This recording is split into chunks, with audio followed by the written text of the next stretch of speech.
Radhika Gaur with the session number 9 of your chapter Improvement in Food Resources, and in this session we are going to discuss about cattle farming.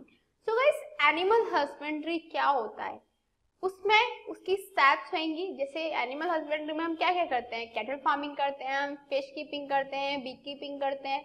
ये सारी चीजें हम यहाँ पे session bye session इस chapter में study करते हैं. तो फर्स्ट है हमारा कैटल फार्मिंग. तो हम कैटल फार्मिंग के बारे में यहाँ पे स्टडी कर लेते हैं अलोंग विद एनिमल हस्बेंड्री क्या होता है और एनिमल हस्बेंड्री की नीड क्या होती है, ये भी हम यहाँ पे डिस्कस करेंगे. So the first thing is that what animal husbandry actually is. Animal husbandry is the scientific management of life stock. जो भी लाइफ स्टॉक होता है उसका साइंटिफिक मैनेजमेंट करके रखना ही एनिमल हस्बेंड्री होता है. Clear that it is the scientific management of the livestock. livestock का एक scientific management करके रखने को हम animal husbandry बोलते हैं. It can be defined as a science of rearing, feeding, breeding, disease control and utilization of animals. इसको हम normally ये कह सकते हैं कि एक science होती है जिसमें हम animals को rear कर सकते हैं, feed कर सकते हैं, breed करते हैं, डिसीज कंट्रोल करते हैं उनके अंदर और साथ ही साथ में उन एनिमल्स को यूटिलाइज भी कर सकते हैं.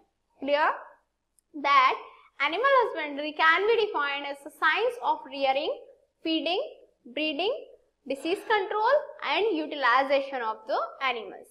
Animal based farming includes cattle, goat, sheep, poultry and fish farming. जो एनिमल बेस्ड फार्मिंग होती है उसमें क्या क्या इंक्लूडेड रहता है, cattle, goat, sheep, poultry and fish farming. जो है जितनी भी हमारी ये फार्मिंग्स हैं ये सब हमारे एनिमल बेस्ड फार्मिंग में हमें देखने को मिल जाते हैं. Clear that animal husbandry is the scientific management of livestock. It can be defined as a science of rearing, feeding, breeding, disease control and utilisation of animals. And along with that animal based farming includes cattle, goat, sheep, poultry and fish farming. अब बात आती है जो animal husbandry है उसकी need क्या पड़ती है. Animal husbandry is required to meet the increasing demand of animal based goods like milk, meat, leather etcetera. जो एनिमल हस्बेंड्री है वो जितनी भी हमारी इंक्रीजिंग डिमांड हो रही है, एनिमल्स की डिमांड किस लिए होती है, मिल्क के लिए होती है, मीट के लिए होती है एंड लेदर के लिए होती है. Actually this is not fair at all. Simply ये फेयर नहीं है, बट फिर भी इस टाइम में ऐसा टाइम चल रहा है प्रेजेंट टाइम की एनिमल्स की इन चीजों के लिए ही डिमांड होने लगी है.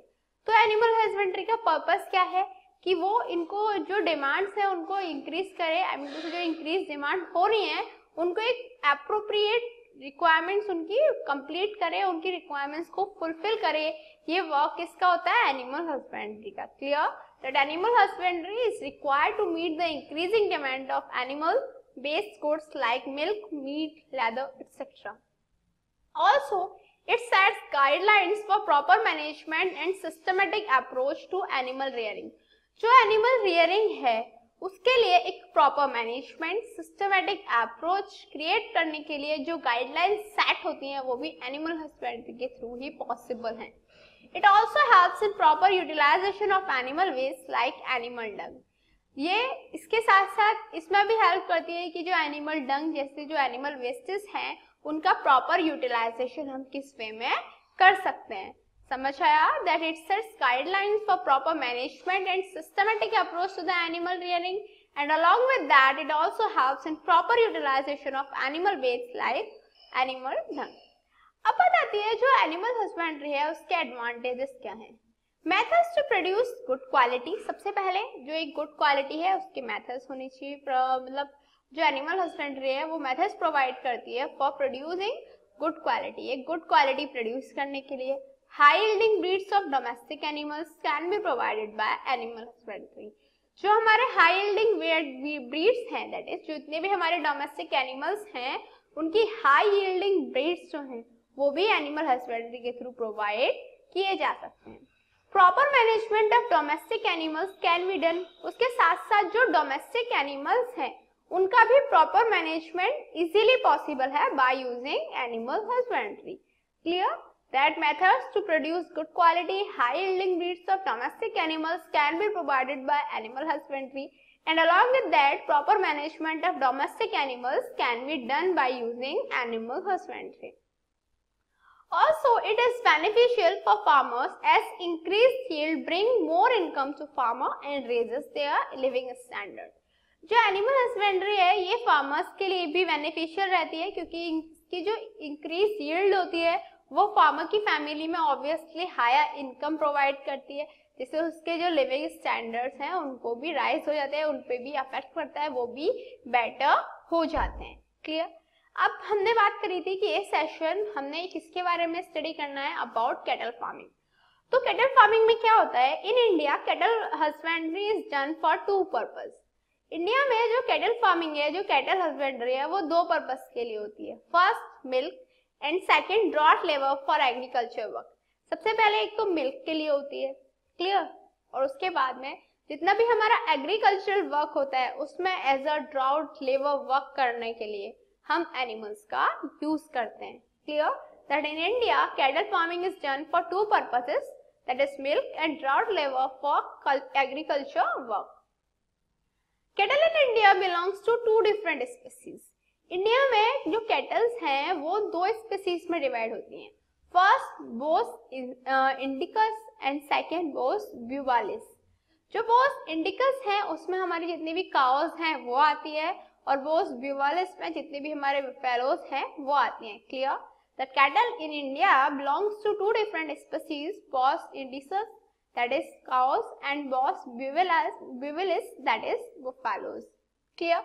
On the basis of the work done, they can be further divided milch animals, draught animals and dual purpose breeds.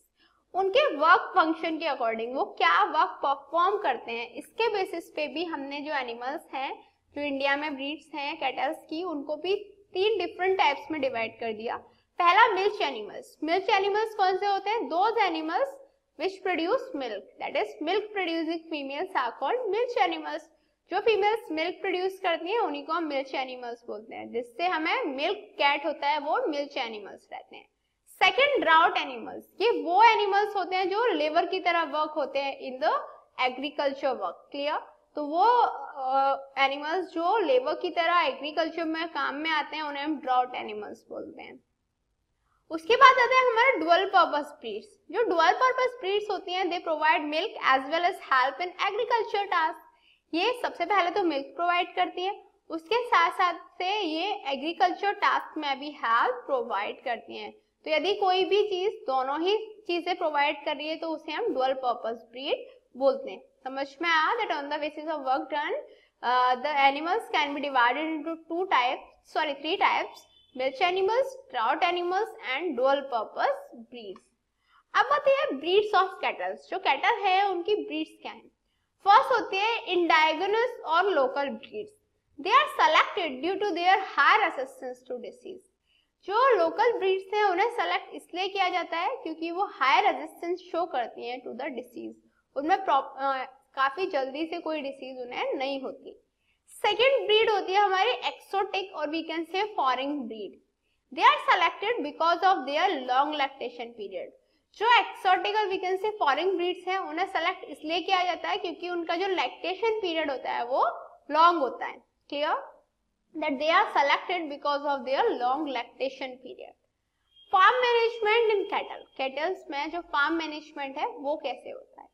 Proper cleaning and shelter facilities are required for cattle. Simple सी बात है, cattle के लिए proper cleaning required होती है, shelter facilities required होती हैं.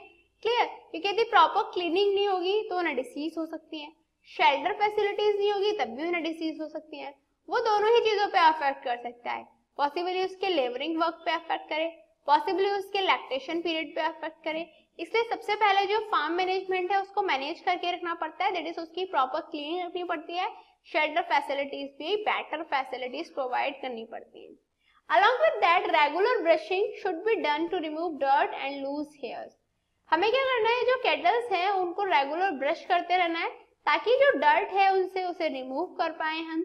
उनके जो लूज हेयर्स हैं उन्हें भी हम साफ कर पाए, उनको भी हम इजीली रिमूव कर पाए. तो इसीलिए रेगुलर ब्रशिंग भी जो कैटल्स हैं उनकी होती रहनी चाहिए. Along with that, the cattle should be sheltered in well-ventilated roof shade in order to protect them from rain, heat and cold. जो कैटल्स हैं उन्हें बेटर शेल्टर प्रोवाइड करना चाहिए, वेल वेंटिलेटेड शेल्टर प्रोवाइड करनी चाहिए जिसमें प्रॉपर रूफ शेड्स हो, जिससे उन्हें रेन से, हीट से, कोल्ड से जो उन्हें प्रोटेक्ट करके रखे। The floor of the cattle shed should be sloping to keep it dry and to facilitate cleaning.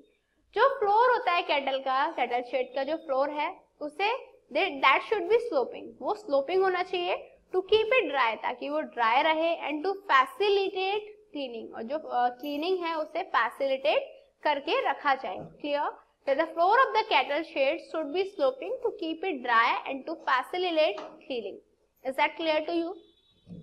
Along with that अब बात आती है जो डेयरी एनिमल्स हैं उनके लिए फूड रिक्वायरमेंट्स क्या होती हैं। For maintenance, food required to support the animal to live healthy life. दो टाइप के लिए फूड चाहिए होता है, एक तो फूड चाहिए होता है उनकी मेंटेनेंस मैनेज करने के लिए, दूसरा उन्हें फूड चाहिए होता है बेटर मिल्क प्रोड्यूस करने के लिए। तो मेंटेनेंस के लिए food required to support the animal to live healthy life, ऐसा फूड दिया जाता है जो एनिमल्स को सपोर्ट करता है कि वो एक हेल्दी लाइफ जी लें। सेकेंड, जो प्रोड्यूसिंग मिल्क के लिए जो दिया जाता है वो ऐसा होता है जिससे the type of food required during the lactation period. तो प्रोड्यूसिंग के लिए जो मिल्क दिया जाता है वो मिल्क होता है जो लैक्टेशन पीरियड के दौरान दिया जाता है, ताकि जो लैक्टेशन पीरियड है वो लॉन्ग चले उनका, और एक बेटर क्वालिटी का और बेटर क्वांटिटी में हमें मिल्क गेट हो। Is that clear? After that different types of animal feeds are, animal feeds के डिफरेंट टाइप्स क्या है। First, roughage. हम क्या करते हैं, एनिमल्स को रफेज देते हैं। This is largely fibrous containing low nutrients. Roughage क्या होते हैं, फाइब्रस होते हैं, इनमें जो न्यूट्रिएंट्स है उनकी वैल्यू कम पड़ी होती है। For example green fodder, silage, hay and legumes, ये सब क्या है, ये सब रफेज हैं जो लार्जली फाइब्रस होते हैं, लेकिन इनमें जो न्यूट्रिएंट्स हैं उनकी क्वांटिटी भी कम प्रेजेंट होती है। इसके बाद हम देते हैं कॉन्सेंट्रेट्स। ये क्या होते हैं, these are low in fibre and contain relatively high level of protein and other nutrients. ये फाइबर में तो लो होते हैं, लेकिन इनमें प्रॉपर अमाउंट ऑफ, और we can say high level of protein and other nutrients present रहती है। दैट इज ये जो एनिमल्स हैं उनको बेटर क्वालिटी की प्रोटीन और बेटर क्वालिटी के न्यूट्रिएंट्स प्रोवाइड करते हैं। फॉर एग्जाम्पल सीरियल्स हुए, सीरियल्स में जैसे ग्राम हुआ, बाजरा हुआ, ये एनिमल्स को एक बेटर प्रोटीन और न्यूट्रिएंट प्रोवाइड करते हैं, जहाँ की ये फाइबर्स में लो रहते हैं। Clear? that these are low in fiber and contain relatively high level of protein and other nutrients. अब बात आती है जो केटल्स हैं उनमें डिसीज कौन सी हो सकती है। फर्स्ट है एक्सटर्नल पैरासाइट्स और सेकंड है इंटरनल पैरासाइट। क्लियर?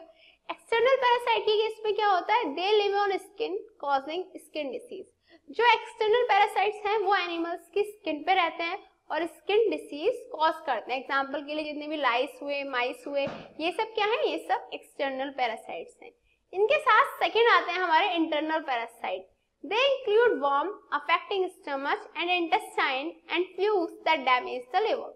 इसमें क्या होता है, इसमें वर्म्स होते हैं जो स्टमक को अफेक्ट करते हैं, इंटेस्टाइन को अफेक्ट करते हैं, उसके साथ में भी फ्लूस प्रेजेंट रहते हैं जो एनिमल्स के लिवर को अफेक्ट कर सकते हैं।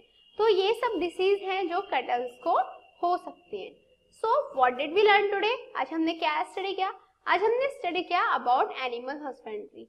एनिमल हस्बेंड्री क्या होता है, उसकी नीड क्या होती है और उसके एडवांटेजेस क्या होते हैं, ये हमने इस सेशन में स्टडी किया। अलॉन्ग विद दैट हमने इस सेशन में कैटल फार्मिंग के बारे में स्टडी किया।